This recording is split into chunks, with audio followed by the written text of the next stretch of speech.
อ้ายเพิ่นเนาะมาช่อง Facebook ให้อ้ายเพิ่นก็ยังบ่ฮู้ว่าค่อยสิลมได้หรือบ่แบบภาษาไทยกับลาวเนาะโดยแบบแล้วเว้าไทยเลยได้ยันมันน้องเพิ่นสื่อสารแบบว่ายันบ่ค่อยเข้าใจกันปานใดโดยคันแบบดีสุดก็อยากให้จุอ้ายเว้านำเพิ่นคันแบบเพิ่นอยากได้เฟซค่อยแบบจังได๋ก็บ่ได้ต้องได้เฟซค่อยก็คือสิเอาให้แต่แบบคันลมยังบ่เข้าใจเนี่ยก็ต้องขอโทษขออภัยนำแบบโดยนี่แหละก็เว้าในคลิป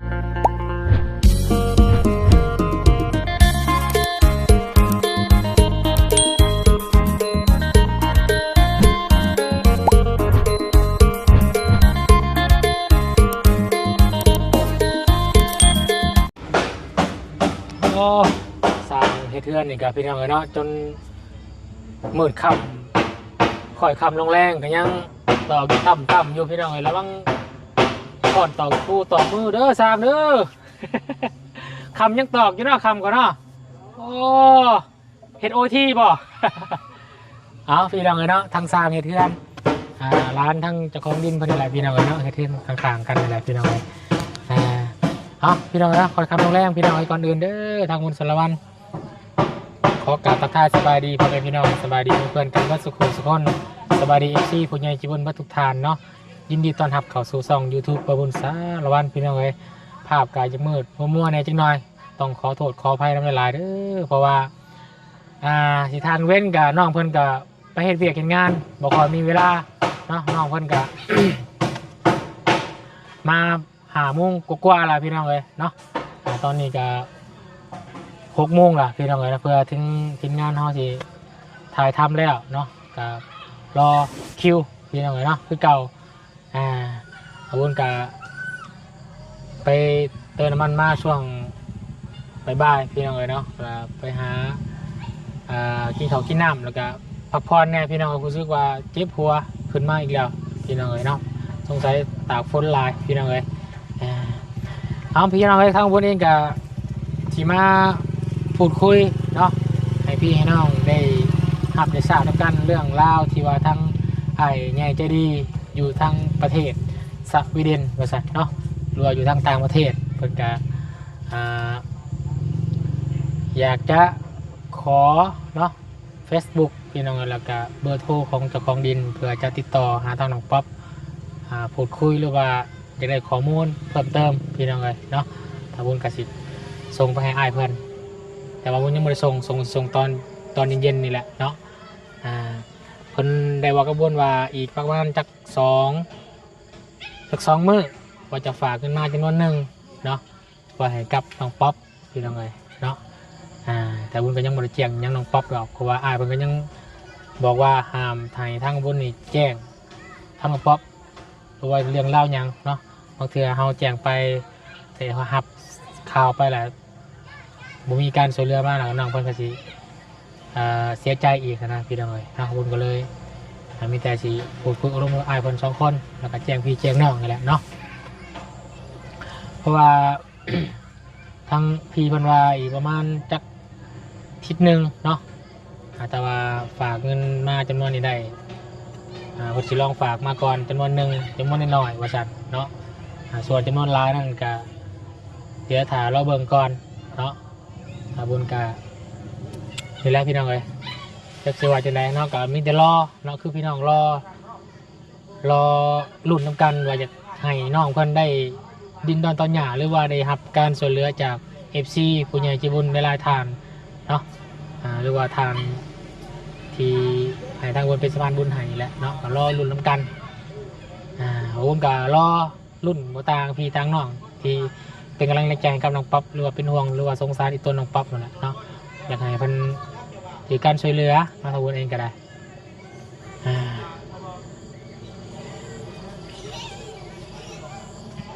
ถ้าชีว่าจังไดพี่น้องเอ้ยเนาะก็เดี๋ยวติดตามเบิ่งนำกันแล้วรุ่นขอเวลารุ่นนำกันอีกเท่านึงเนาะ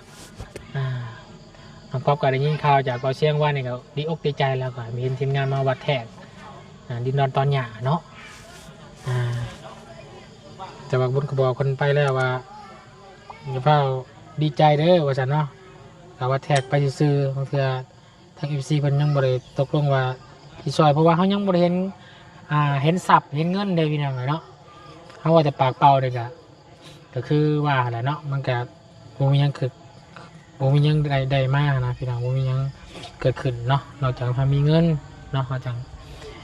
มันมีความมั่นใจสูงนะพี่น้องเอ้ย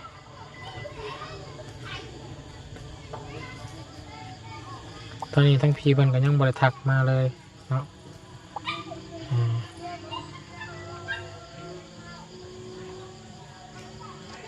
บัวพี่เพิ่นได้รับข้อมูลอีกอย่างแน่แล้วเดี๋ยวเบิ่งคลิปเพิ่นก็ติดตามคลิปหลายๆคลิปเนาะที่ทางทีมงานเขาถ่ายแล้วก็หาข้อมูลนำกันพี่น้องเอ้ย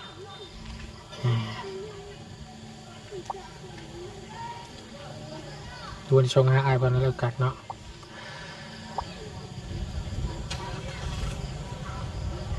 ครับผมสวัสดีครับพี่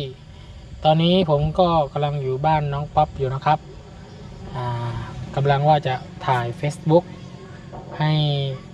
พี่ไป Facebook ของน้องป๊อปนะครับครับผมส่วนเบอร์เจ้าของดินนั้นเขาไม่มีเบอร์มันก็ไม่มีเบอร์โทรศัพท์นะครับของคุณแม่เท่ามีแต่ถ้าพี่อยากจะคุยเรื่องที่ดินให้โทรหาน้องป๊อปเพราะว่าบ้านน้องป๊อปกับดินแม่เท่าใกล้ๆกันครับ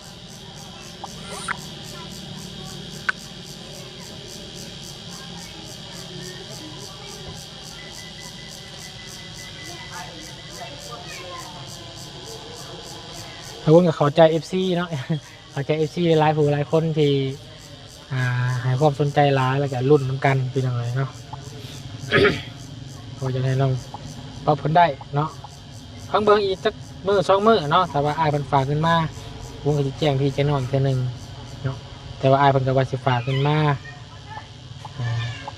เพราะว่าเพิ่นยังบ่เคยฝากขึ้นมาลาวจักเทื่อว่าซั่นเนาะ ไปพี่น้องเดี๋ยวไปหาพูดคุยโอลมกับน้องป๊อปกันเนาะโอ้แล้วหมดคำแล้วพี่น้องเลยแต่คนเห็ดอยู่ยังกินอยู่เนาะไปพี่น้องเลยอ๋อโอ้เสียงจัดจันห้องแซวอยู่พี่น้องเลยมือได้ก็คำอยู่นี่พี่น้องคำอยู่นี่ตลอดเลย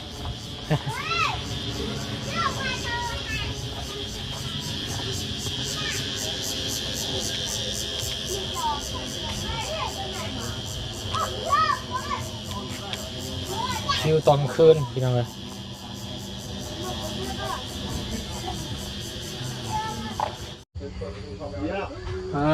โชคขับมืดตื่นตาเด้อบาทนี่พี่น้องเลยอึ๊บอึ๊บอึ๊บผมก็นอนเต็มอยู่เนาะอยากไปกับฝากใช่ไหมโอ้ให้น้องมึงกันเลยเด้อสวัสดีอาจารย์สวัสดีน้องป๊อปแล้วแล้วพ่อพระเข่าพอดีพี่น้องเอ้ยกินข้าวบ่มาบุญกินแล้วน้องเหรอกินผู้เดียวนี่ใช่ไหมน้องแม่ยังไม่ทันมาเพราะว่าตั้งแต่มาแต่เห็นเบียกยังไม่ทันเห็นแม่เถอะบ่ว้ายังบ่มาอยู่โคชิดทุ่มหนึ่งเลย7 โมงแหละเราเห็ดยังน่ะนี่คือพี่ถึกแทะอยู่ในชวนน่ะโมโหเจ้ากับฮากับมาแต่นี่คือกันเนาะพี่น้องเนาะ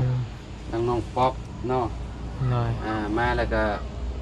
แต่งปลาเข่าเลยเราก็ได้พี่น้องเลยเนาะเข่าผู้เดียวน้องนงกับบริกินน้ำแบบน้องป๊อปยันน้องกินแล้วหรืออาจจะบริกินแต่น้องไปลินเบิดเดินพี่น้องเนาะเดี๋ยวเราเลื่อมเด้อพี่น้องเลยต้องมานั่งพี่อยู่พี่ได้อาจารย์เลื่อมเฮ็ดให้หน้าน้องพันดำนะ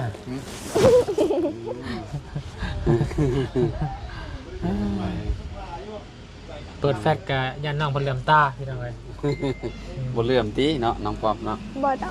ไม่ได้ให้เบียร์มันเมื่อยบ่จะพอสมควรอยู่พอสมควรอยู่เนาะเฮ็ดยุนหันนี่ต้องให้พันมีแบบแบกแบบยังอีกบ่แบกเล็กแบกยังก็แบกบ่เพราะว่ามีกรรมกรอันนี้น้องมีแต่ขายอาหารนี่สิเนาะโดยมีตัวอย่างคืออาจารย์ลาไปซื้อน็อตกับแมนฮาน็อตให้โดยแต่ว่ามึงยิงเพิ่นบ่น่าสิให้แบกนักขนาดนั้นติเนาะโดยเป็นปูนเป็นยังกับผู้ชายเนาะโดยเช่นบางมื้อหั่น บ่มีคนอยู่เฮือนบ่มีกรรมกรกะแบกซอยเพิ่นอยู่ประมาณ2สอบหนึง ปูนนี่ บ่แบบหามซอยกันนี่แหละว่า โดยซอยกัน อ๋อย กผู้เดียวก็บ่ไหว มัน50ผู้เนาะ อ๋อ โดย นักเติบได้พี่น้องเอ้ย เจ้านายก็ใจดีอยู่หรอว่า โดยใจดีอยู่ อันน่ะพูดแต่ว่ามื้อนั้นเอาน็อตให้อ้ายน่ะเป็นหัวหน้าบ่หรือว่า โด เป็น ยเป็นหัวหน้า เบิ่งเพิ่นคือสิใจดีอยู่พี่น้อง โด เนาะ ย เป็นเว้าจาดีได้เอาไปซื้อก็ได้ โดย คันว่าบ่ได้หยังเพิ่นก็มาเปลี่ยนได้เด้อเพิ่นว่า โดยเปลี่ยนได้เบิด ครับครับ แบบขึ้นเรือกะส่งคืนได้ โอ้โอเคโอเค แม่นเคยสื่อพันธพันธ์ตลอดอยู่ตะกี้ตอนนี้สมัยเทือนน้องนักน้อยเพิ่นได้ อืม เด้อ เพิ่นโอเคอยู่กับลูกค้านะน้องป๊อปนี่อยู่คนเวียดเนี่ยเว่าเวียดเป็นบ่ บ่เป็น แต่ว่าหน้าตาน้องป๊อปก็คล้ายเวียดแล้ว แม่ คล้ายคนเวียดได้ เด้อกับบ่ฮู้คือกัน กินข้าวกินหยังก็เว้าได้อย่าว่า กินข้าวภาษาเวียดนี่จะโดยบ่ บ่แม่นอันเกิม พูดจะโดยอย่าโดยกับภาษาแล้วติเนาะ เริ่ม เจ้าพี่น้องเนาะ เด้อ มันบางคำมันก็เว้ายากเนาะบางคำก็เว้าง่ายอยู่เนาะ โดย ภาษาเวียดก็ได้พี่น้องเอ้ย อันน่ะบุญขออนุญาต อืม ถามแน่น้องพี่น้องเนาะ เด้อ ก็คือมีแนวทางแบบว่าอยากจะถามแหวกๆนิดนึงพี่น้องเลยเนาะ อืม เด้อ คือหนึ่งตัวอย่างนี่แม่เจ้านี่เคยค้าขายปะเคยปะ เคยขายหน่อไม้ ขายหน้ำไม้เนาะ โดย เจ้าเคยขายหน้ำไม้กันเนาะ เคย อืม แต่ว่าโดนเราบ่ได้ขาย อืมถ้ายกตัวอย่างนี่ อืม ถ้าว่าน้องมีรถเนาะหรือว่ามีล้อข้างล้อพ่วงหยังไงนะแม่เพิ่นสิสามารถขายได้บ่ ได้คันเฮามีรถนี่คือว่า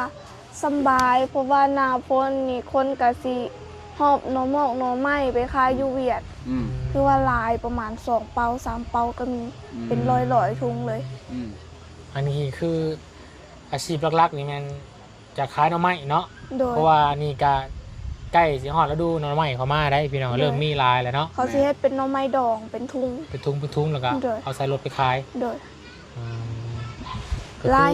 ก็คือหลายปีที่ผ่านมานี่ก็เฮ็ดคล้ายกันบ่ แบบคล้ายแต่บ่ได้ค่อยได้ไปดูหลายปานใดเพราะว่าบ่มีรถเป็นรถของเขาเจ้าแบบ อืม บางมือแบบเครื่องเขาหลายโพดเฮาก็ถือว่าบ่ได้ไป อืม เห็นเครื่องของเราพอสมควรก็ถือว่าพอได้ไปอยู่ ถ้าสมมุติว่าเฮามีรถตอนซ้ายแล้วก็เฮ็ดล้อข้างเนี่ยเฮาสามารถเอาไปได้บ่ กับบ่ฮู้คือกันแบบค่อยยังบ่ทันได้ขับรถ บ่เคย จัง ขับ ซี่ เนาะ โดยมีแต่ขับรถแบบคือกับตัวเห็นเนี่ย รถมอเตอร์ไซค์ธรรมดานี่ โดย อืม แต่พ่วงข้างมันอย่างนักอยู่แล้วบ่บุญเด้อ อืม ถ้าจักแรกเนาะเฮายังบ่ได้ลองเนาะ โดย ต้องลอ บ่ ง ฮู้ยังบ่เคยขับเทื่อแต่ แต่ว่าแม่เจ้านี่เราขับบ่เป็นแม่นบ่ บ่เป็นมีแต่ให้ลูกไปส่ง เป็นจังได๋ ก็คือน้องเพิ่นก็สิมีในของเขตนี่ก็สิมีอาชีพก็คือหน้ำไม้หลัก โด ๆ ย พี่น้อง น้อง เนาะ ไม่ ไปหาขายทรงอยู่เวียด โดย เพราะว่าอยู่เวียดเพิ่นเนี่ยจะไปเฮ็ดหลายอย่างอยู่ในหน้ำไม้เนาะ โดย แม่นเมนูอะไรหลักๆเมนูอันหน่อไม้แกงหน่อไม้เนาะ เขาสิออกไปขายไก่แห้งอยู่ อยู่ในเลย อยู่พุ่นหะ เอิ้นบ่เป็นคือกัน อืม เป็นไง ดงหาบ่ ดงหา ดงหา ดงหาหรือว่า กรุงตีดุนั่ง ไม่ง่ายเอาไปขายอยู่เขตในเมืองเนาะเมืองใหญ่เนาะ โดย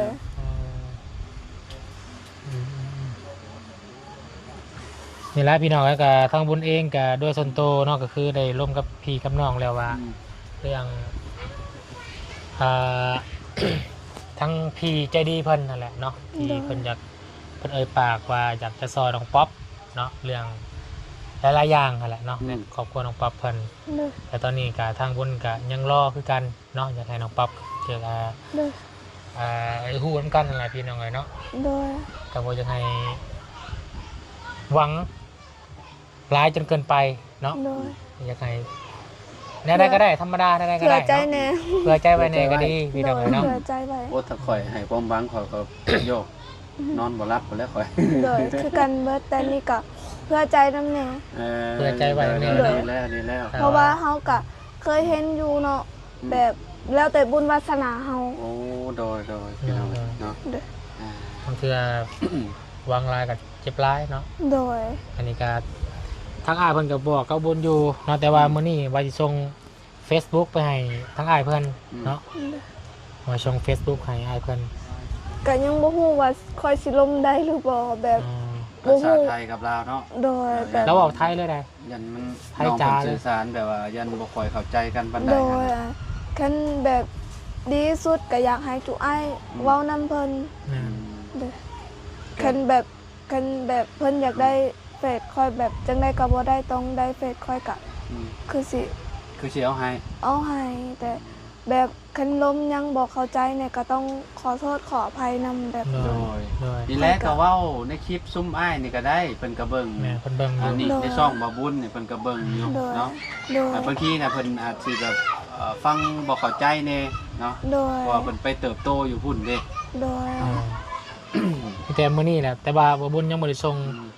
Facebook ของน้องป๊อปไปให้ตอนนี้เนาะว่าสิส่งตอนแรงนี่แหละจักหน่อยจบคลิปแล้วว่าสิส่งไปให้เพิ่น โดยน่า เพิ่นก็ จะได้อะ อยากเพิ่นมีคำถามมาแหละเพิ่นบ่ได้มีหยังหลายดอก โดย มีคำถามอยากจะถามน้องป๊อป โด เนาะ ย เพอเพิ่นอยากจะบอกว่าที่จะซอยเรื่องงบแล้วก็จะซอยเรื่องบอกสอน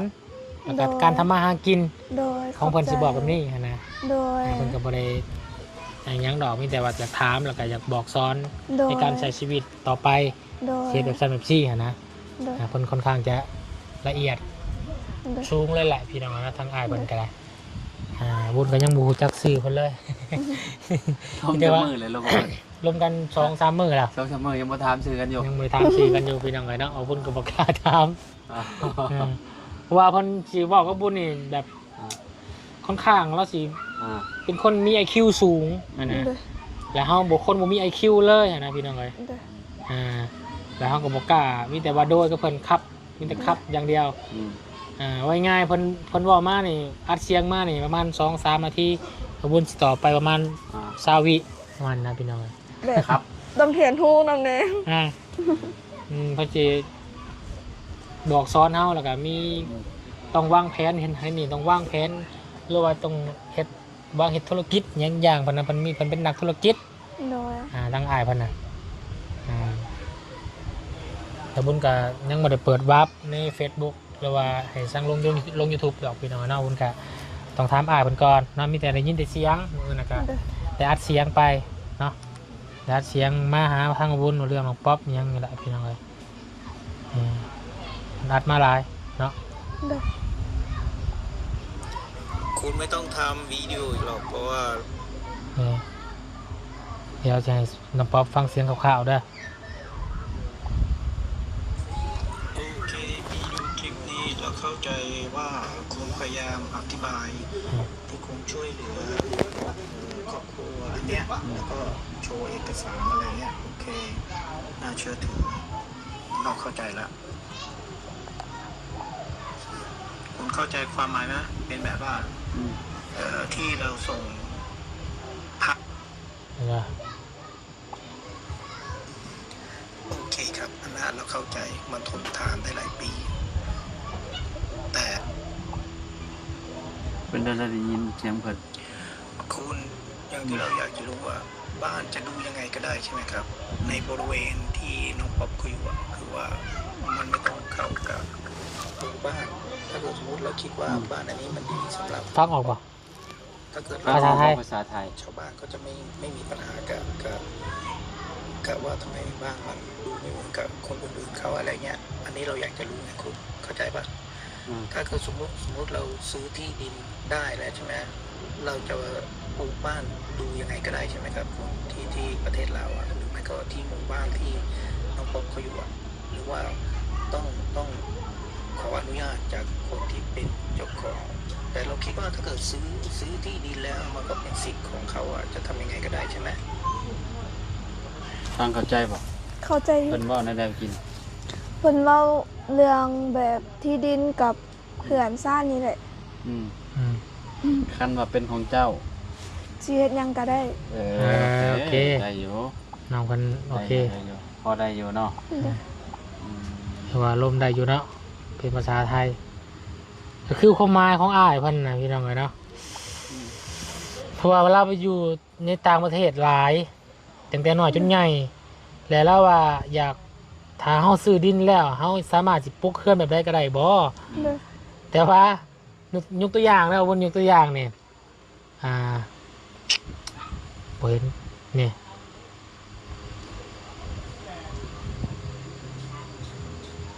มันสิเห็นหนาเราได้เห็นแบบนี้เนาะ เราจะให้ทั้งบนเนี่ย อ๋อ ซอกหา ตู้ ตู้ คอนเทนเนอร์ ตู้คอนเทนเนอร์ ตู้รถเบียดแลนด์ ที่ ใน ร ร้า ถ น เบียดแล่นหลายๆเด้ เห็นยัง จะไม่ เพื่ เทื่ อ อน มาเฮ็ดเฮือน อยู่ได้เหรอ อยู่ได้เหรอ อยู่ได้รอ อันนี้คืออยู่ในต่างประเทศนี่มีเขาเห็ดเนาะ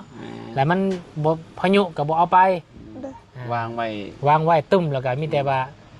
เห็ดหน้าต่างออกมาแล้วก็เปิดออกเปิดเข้าแล้วตั้งไว้นะ โดย อันนี้นะคืออยู่ลาวเฮาเนี่ยบ่มีเนาะ แม่ บ่มี อยู่นี่บ่มีแล้วก็บ่มีขายอีกนะแล้วบ่มีไผเฮ็ดอีกนะพี่น้องเอ้ย น้ำมันสิบ่เขาบ่ หึ น้ำบ่เขา บ่เขา น้ำบ่เข้า บ่เขา แม่น เด้อ เพิ่นสิมีในอุดอีหยังเพิ่นนั่นแหละ เด้